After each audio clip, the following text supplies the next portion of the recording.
After the political theatre of 6 European leaders visiting Donald Trump at the White House last month, this week it was the turn of the Global South to take the stage.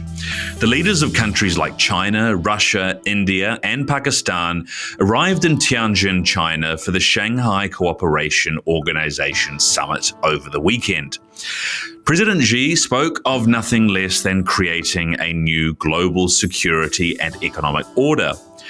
Meanwhile, on Tuesday, Xi was joined by Vladimir Putin and Kim Jong for a victory parade celebrating the end of the Second World War in Tiananmen Square. The move has provoked a response from President Trump, who posted on social media that the trio were conspiring against the USA. But news of anti-Western orders and shifts away from the US are nothing new. But in this rapidly changing world, could this be different? And after America's tariffs on India last week, what is India's goal in all of this?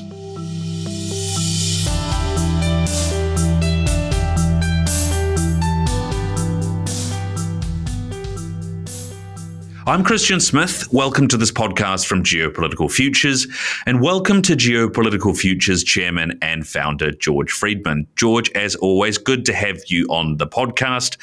Did you have a nice Labor Day? I worked.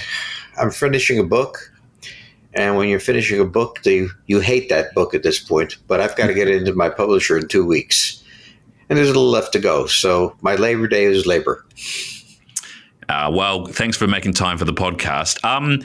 Look, what do you make of these suggestions of new global orders? I mean, there seems to be talk about them all the time at the moment, but I mean, from the Global South as it's put perspective, what do you make of them? Well, I mean, they would love to have a coalition between them to balance the United States. The problem is that their national interests are not fully compatible. Their wishes might be, but they're not. So as I said last week in our last interview, the United States put the tariffs on India because they were buying oil from Russia, and also as a signal to the Chinese that we are not trying to form a relationship with India that would threaten the Chinese from both the Pacific coast to the rear. Okay? So this was the reason why this happened. None of them want to be caught in the trap of the United States. But there is a fundamental trap that the United States has. Over 1/4 of the world's economy is generated in the United States. China is having serious economic problems. Their growth rate is a little below 4%, whereas 5 years ago it was 15%. So they're not growing rapidly. They're having internal problems because of that, in terms of the peasants being taken care of and so on and so forth. At the same time, India's growth rate is what China's was 10 years ago, very fast and rapid. Both the Chinese and the Indians are heavily dependent for their economies on the United States. The Chinese economic miracle occurred because of access to being able to export to the United States, and as well as depending on American investment. The same is true with India. You cannot develop radically without access to 1/4 of the world's economy, especially that part of the economy which is not at maintenance level, but has the ability to both invest and to buy. So the idea that India and China, which have fought border wars in the recent past, are going to come together in a coalition against the United States means that the United States, which is not suffering nearly as much from these tariffs as China and India would, that they're going to do this is simply not a possibility unless they're prepared to experience deep problems. As to Russia, Russia is obsessed with Ukraine. It is now claiming that it is going to defeat them after 3.5 years. Well, it's taken quite a while. China did not endorse the Russian activity in Ukraine. When they went to the United Nations, they abstained when it was time to vote. They've sent no troops to them, and they did sell, for good cash, capabilities and weapons to them.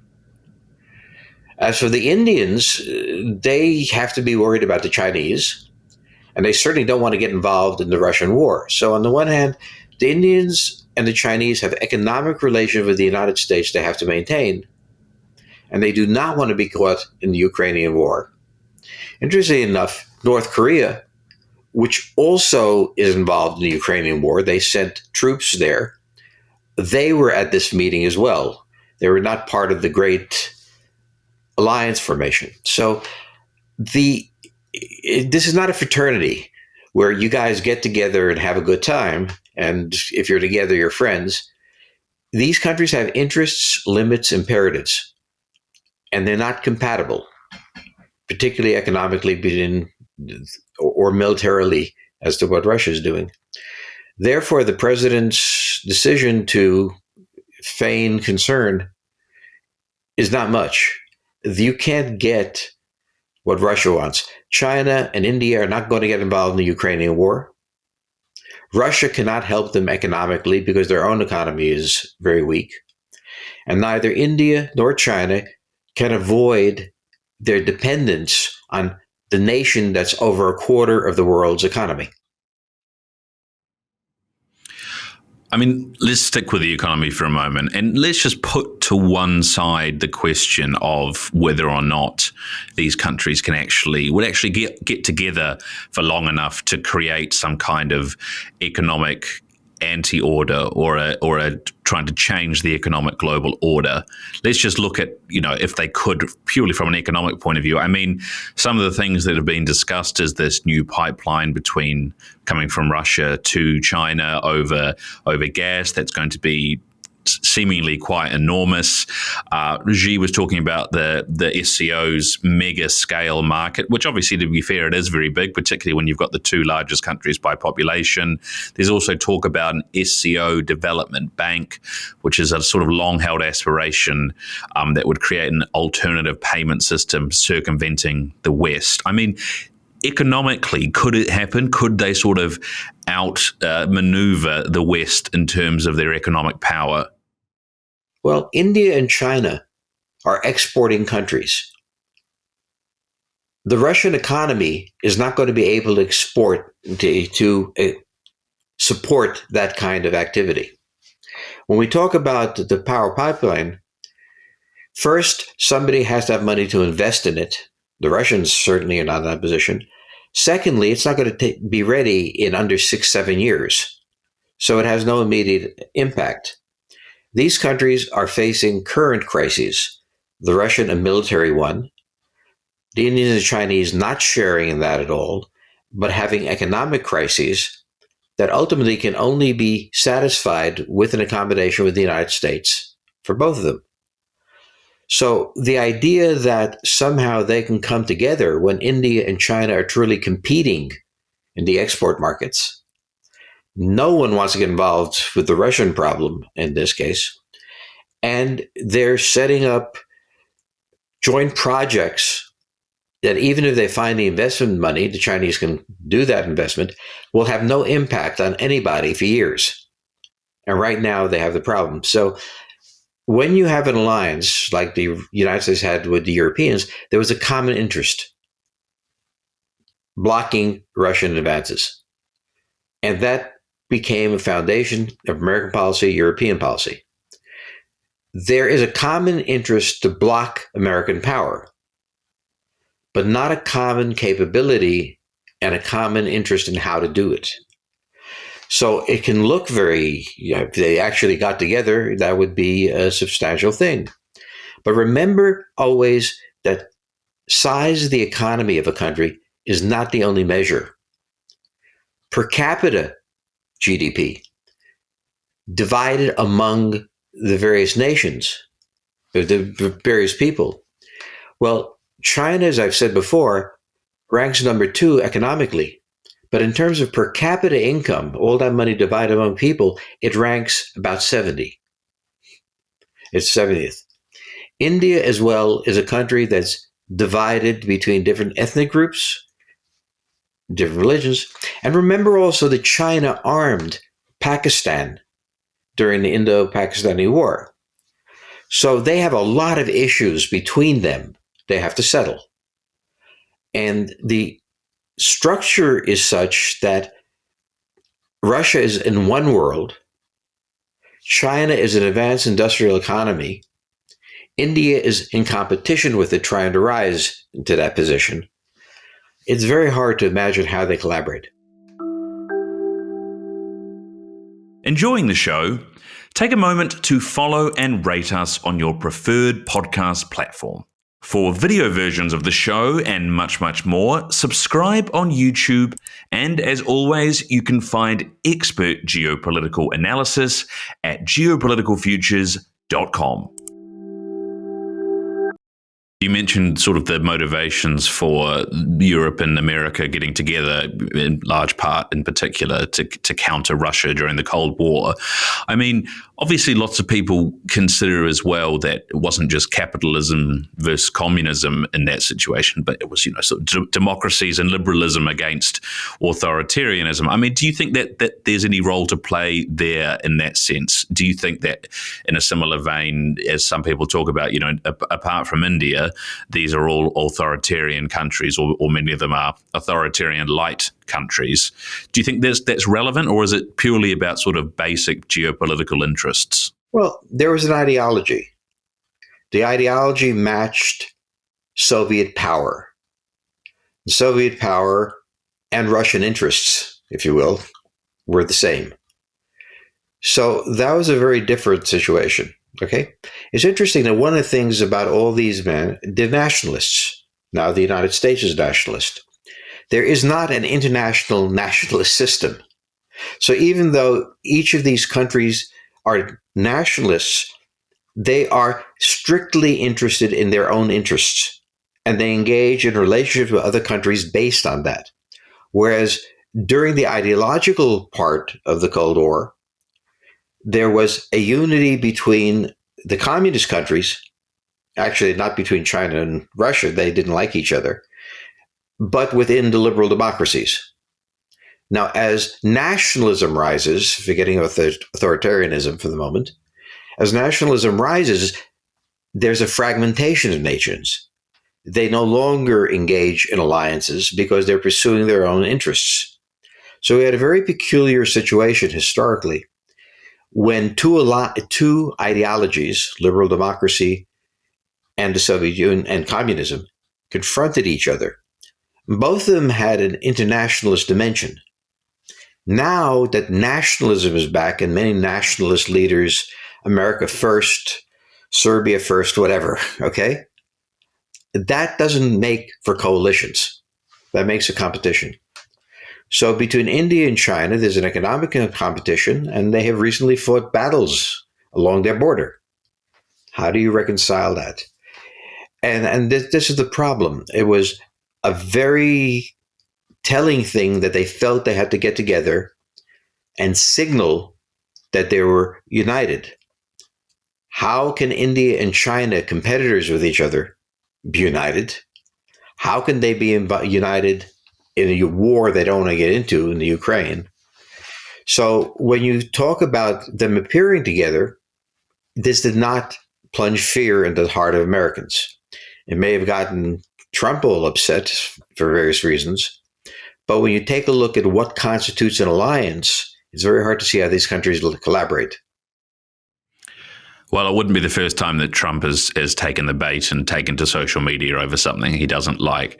I think it's interesting they're talking about, as you say, you can't really have an international nationalism.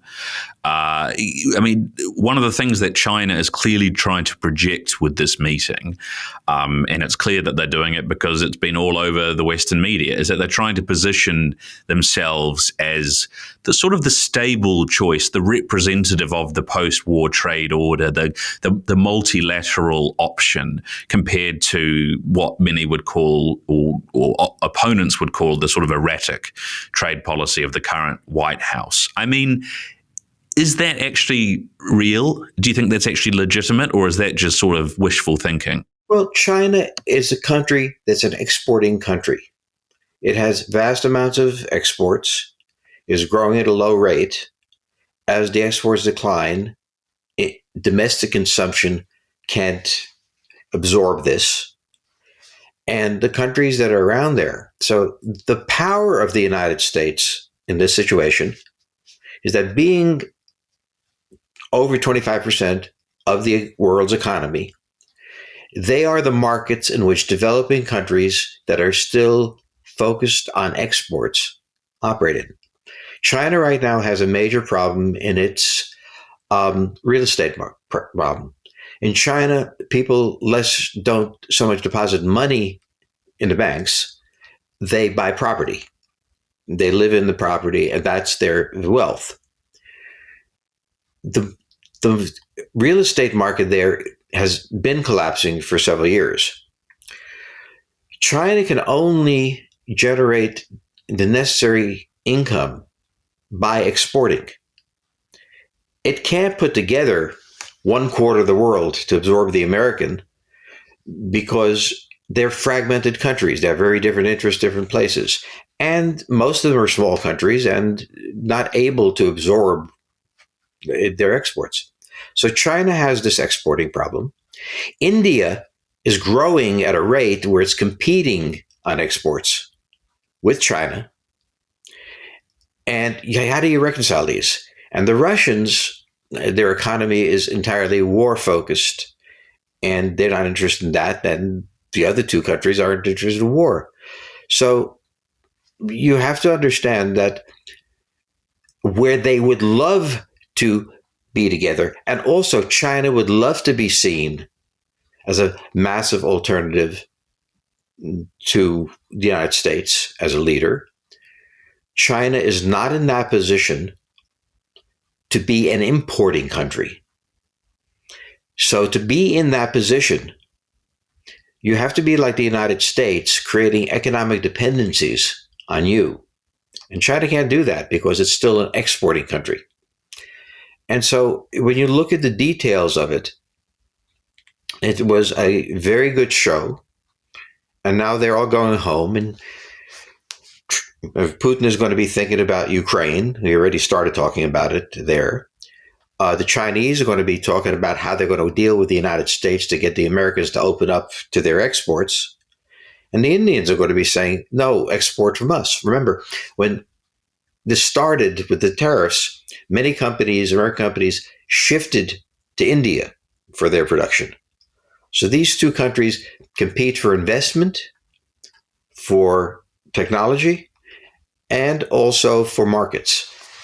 And their compatibility is just not there. So to have an alliance, when we had an alliance with NATO, we did economic sacrifices to build up Europe, stationed troops there, but we had a common interest, and that had to be done. There is no common interest here, except wishing that the Americans would disappear, which we're not going to do. Nor is there any chance of China, with this very low per capita income, the size of its economy is second only to the United States. The weakness of its economy, spreading it among vast numbers of people, means they're pretty poor. And they just can't do this. As Xi was pushing for this global initiative, as he called it, that kind of prioritized non-Western or the global South, however you want to call it. I mean, in particular, given sort of Trump's deliberate policy of lack of predictability or unpredictability, they're sort of suggesting that this is an opportunity for China to be the predictable partner. Is China that predictable, though? I mean, are they actually that fair? Nations are very predictable. China is in an economic crisis that's deepening. It cannot sell the products that it has internally. It has to find external markets. So it's very predictable that it's going to make a deal with the United States. India is very predictable. If you go back to China 15 years ago, this is India. It is growing tremendously and quickly, but again, on exports. The American behavior is also quite predictable. The United States wants to reduce its exposure, both militarily and economically, to the rest of the world. It wants to step back. So it's not that you can't predict what they're going to do. It's that the Chinese and the Indians really don't like what the Americans want to do, to be less dependent on imports, to be more dependent on the internal American economy. And the United States, being a vastly larger economy in relation to population than China, has these options.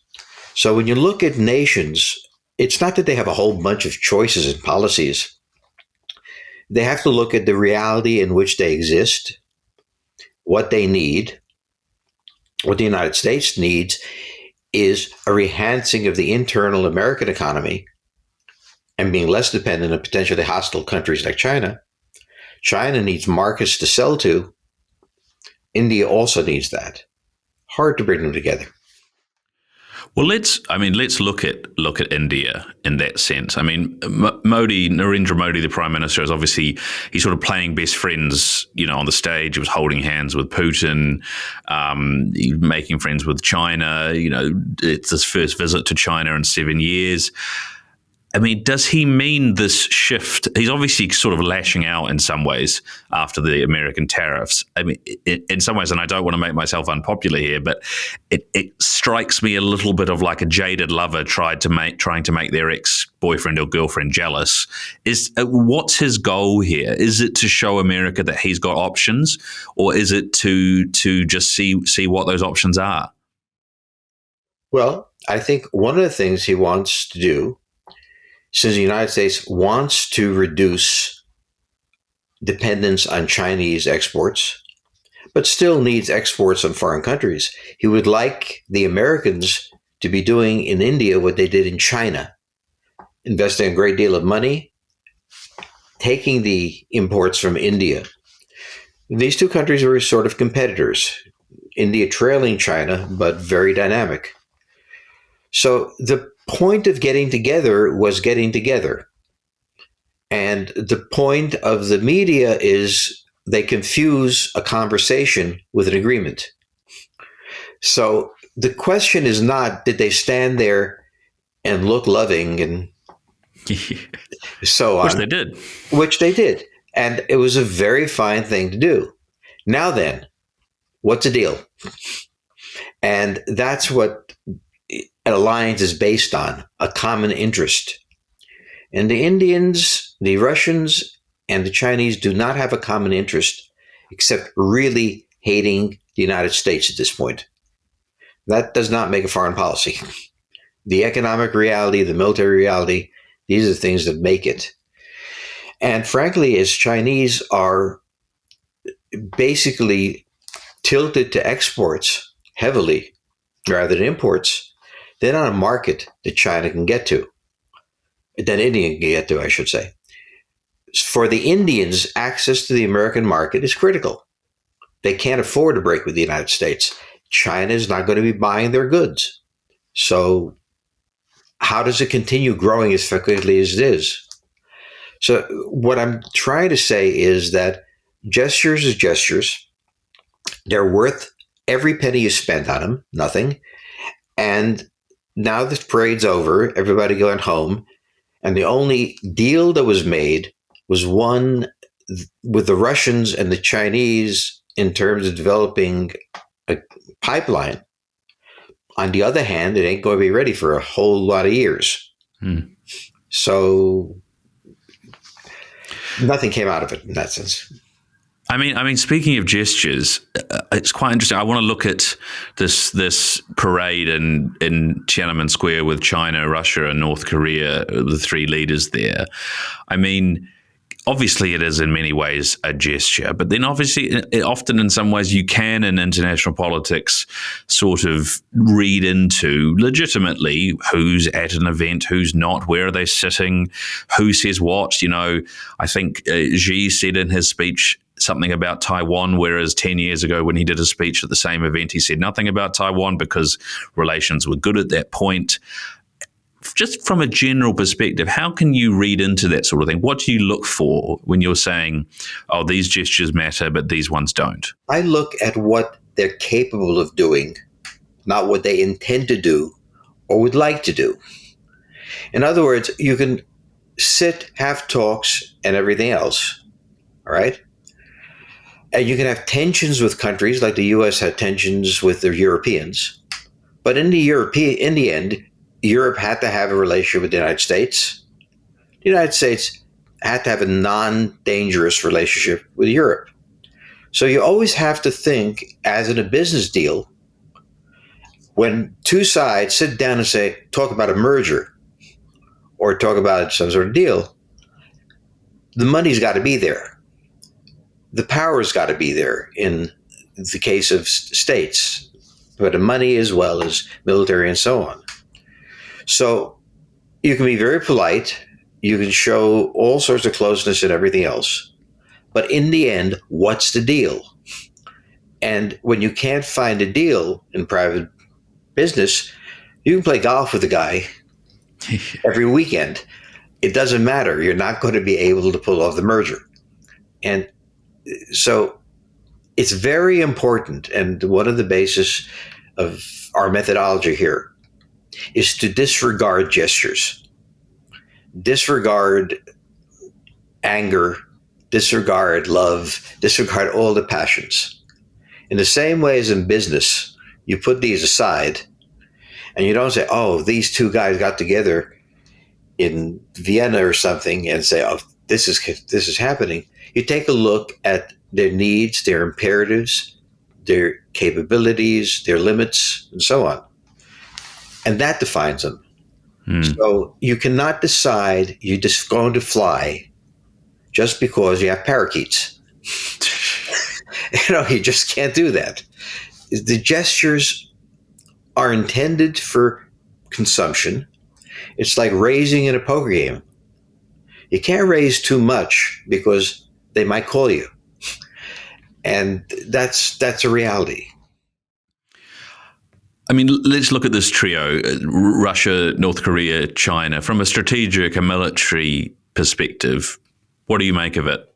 Well, it shows one thing. Russia had only one ally in this war. It was North Korea. That's pretty sad for the former Soviet Union. Okay?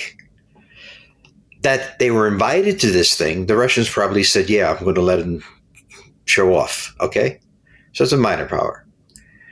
When you take a look at what the Russians want, is they really wanted the Chinese, if not to send troops and engage, at least provide aid. They provided things they could sell. They didn't go out on a limb. So in each country, what they wanted to do was show the world they're not afraid of the United States. When I was a kid hanging out in the Bronx, I wanted to show that I really was tough and not afraid of the gangs around there. The fact was they'd kill me if they wanted to, and I didn't have any choice. So there is gestures in politics, and it's not unimportant. But ultimately, you have to sit down and look at power, economic, military, and other sorts, and then see if a merger is possible. And remember that even under communism, the Russians and the Chinese fought border wars. Long before communism, the Russians stole part of eastern China. Vladivostok is part of that. The Chinese won it back. The Indians and the Chinese were killing each other a year ago on the battlefield. So there is a need to demonstrate solidarity, but an inability to be solid. Final question, George, before we wrap up. Why was Iran not invited, do you think? Because even they're not crazy enough to want to be seen hanging around with the Iranians. The Russians are worried about the Iranians because some of the terrorist groups inside Iran were ones that blew up a concert hall in Moscow in a terrorist attack. They have a problem with their terrorism as well. the Chinese have no benefit in further alienating the United States when they really have to get out of this tariff crisis and get back in business of selling with the Americans. And so why would the Iranians be there? It would really show them to be an outlaw group rather than the new global South, which in fact none of them are part of the South. They're not south of the equator, they're north. So look, it was an important meeting. It was a symbolic demonstration of solidarity. I may be wrong, and they may be able to cooperate economically and militarily. But when Chinese troops deploy in Ukraine, I will know I was wrong. But I don't think I am. Well, on that, George, thanks very much for coming on the podcast again. We'll leave it there, but we'll be back again next week for another podcast here from Geopolitical Futures. Thanks very much out there for listening and watching. And if you've got any comments or any questions, please always leave them below in the YouTube comments. But until we see you next week, you take care and goodbye.